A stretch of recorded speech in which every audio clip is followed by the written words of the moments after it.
嗱，原配咧同你都係佢嘅正緣，咁你一係就走啦，一係就等。如果係你點揀啊？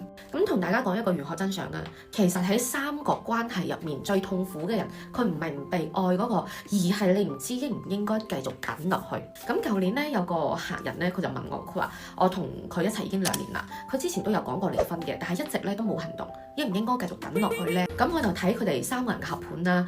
真心講句啊，男仔同佢個原配咧就緣分未盡嘅，但係咧你同佢咧之間亦有正緣嘅呢個牽引喺呢度喎。咁佢而家得返2條路啦，一係等一係走嘅啫。咁等幾耐又或者係走唔走得甩，全睇呢個流年運勢，你自己應該去點樣做嘅咋。我話如果你想揀一個你唔後悔嘅路，其實命盤完全可以話俾你知邊條路係最容易嘅，但決定權一定係喺你手上㗎。想知你應該走定係應該等，咁啊帶埋3個人嘅生日啦，我會幫你哋睇清楚，規劃好條路應該點樣行。